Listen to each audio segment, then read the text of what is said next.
Baik, kami dari kelompok 2 akan membahas materi, metode penelitian, dan historiografi sejarah Kongres pertama Budi Utomo tahun 1908. Alasan kami memilih organisasi Budi Utomo adalah karena Budi Utomo merupakan organisasi yang mempelopori pendidikan atau perkembangan pendidikan Indonesia pada era kolonial, sehingga jika tidak ada organisasi Budi Utomo, maka pendidikan Indonesia tidak akan semaju sekarang. Nah, yang kedua, alasan intelektual. Nah, sebagai pelajar Indonesia, sudah sepatutnya kita mempelajari sejarah pendidikan di Indonesia. Nah, salah satu organisasi yang memelopori perkembangan pendidikan di Indonesia adalah Budi Utomo. Sehingga, pelajar sudah sepatutnya mempelajari kegiatan yang dilakukan oleh organisasi ini dan mampu memelopori pendidikan lebih baik di masa depan.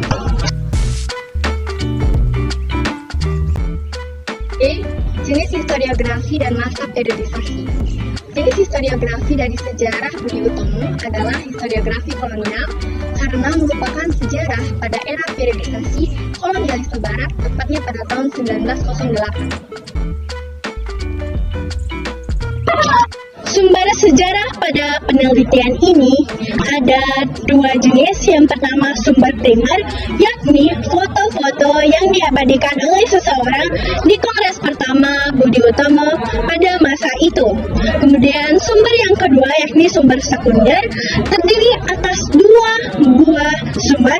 Yang pertama buku yang berjudul Budi Utomo, Sejarah dan Kongres Pertama tahun di Yogyakarta 1908 yang diterbitkan pada tahun 2004. Yang kedua yakni diorama-diorama yang ada di Museum Benteng Vredenburg, Yogyakarta.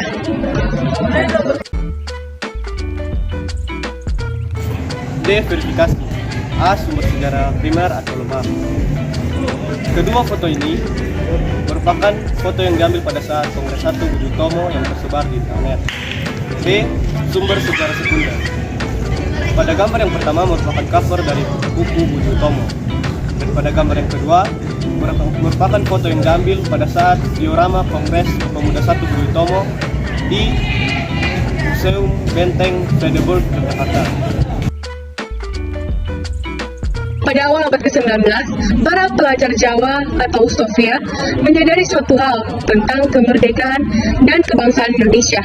Maka mereka mengadakan Kongres pertama Budi Utomo untuk merencanakan organisasi modern yang dapat menunjang masa depan bangsa. Memasuki abad ke-20, perkembangan Indonesia di bidang pengajaran mulai berkurang. Ini disebabkan oleh kekurangan dana. Hal ini disebabkan karena beberapa praktek-praktek kolonial Belanda yang membuat bangsa Indonesia tereksploitasi, antara lain kolonial tradisional, liberal, dan juga politik etis. Hal ini diperhatikan dan mulai dicoba diatasi oleh seorang tokoh pribumi bernama Dr. Wahidin Sudirohusomo. Nah, kemudian beliau menciptakan ide untuk menggalang dana belajar yang disebut dengan study funds. Study funds ini dilaksanakan dengan mengadakan propaganda keliling Jawa pada tahun 1906 sampai tahun 1907. Nah, ketika ide ini dihadapkan kepada mahasiswa Stovia di Jakarta, mahasiswa tersebut memberikan sambutan yang positif. Sehingga untuk menindaklanjutkan ide dari Dr. Wahidin Sudirohusomo tersebut, maka didirikanlah Budi Utomo, yakni organisasi modern pertama di Indonesia. Nama Budi Utomo tersebut berasal dari usulan mahasiswa Stovia yang bernama M. Suratji, yang kemudian disepakati dan didirikan pada tanggal 20 Mei 1908. Nama Budi Utomo tersebut merupakan berarti pekerjaan yang mulia. Direncanakan Kongres pertama Budi Utomo yang bertujuan untuk memajukan masyarakat, khususnya di bidang pendidikan. Persiapan tersebut diawali dengan melakukan propaganda serta dilakukan pendekatan untuk mendapatkan simpati serta mendapatkan dukungan dari berbagai pihak. Pada persiapannya, Kongres ini banyak mengorbankan harta, benda, tenaga, dan pikiran dari Sutomo serta kawan-kawan. Pada tanggal 8 Agustus 1908 telah disepakati bahwa Kongres pertama akan dibuka secara umum dan juga tempat pelaksanaannya yakni di Yogyakarta, tepatnya di Sekolah Guru Hollands and Lands Wexco. Pada saat itu juga telah disepakati atau telah dipilih siapa ketua Kongres pertama tersebut. Ketuanya yakni Dr. Wahidin Sudirohusodo.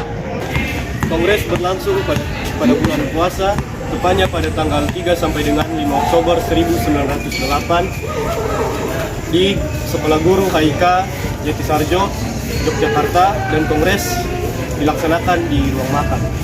Kongres dihadiri oleh cabang Budi Utomo di Jakarta,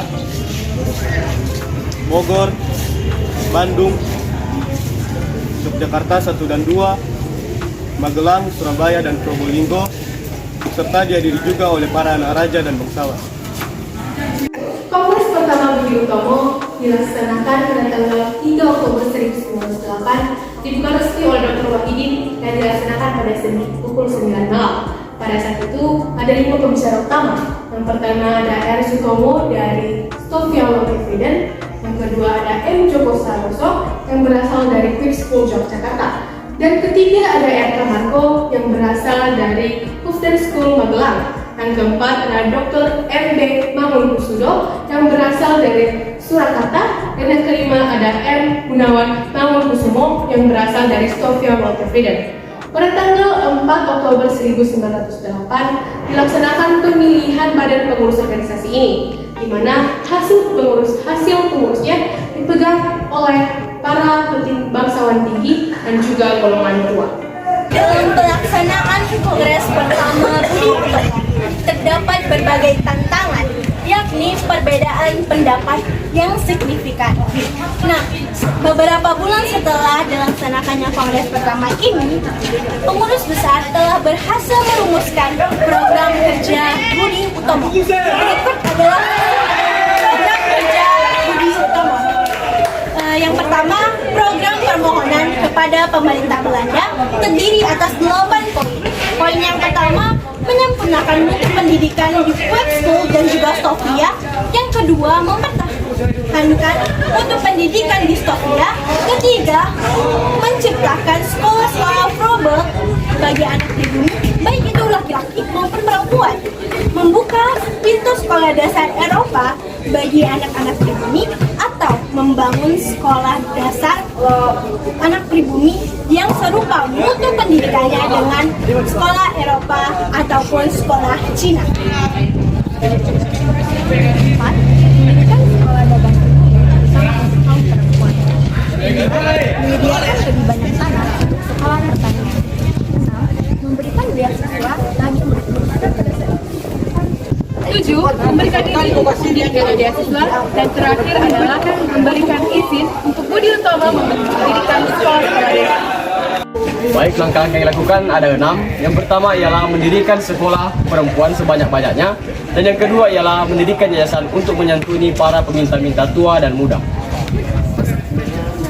3. Berjuang melawan riba. 4. Membuka perpustakaan rakyat.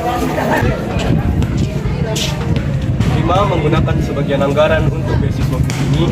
6. Semua program dicantumkan untuk memulihkan seleksi ujian Sofia sehingga tidak lagi diserahkan kepada presiden atau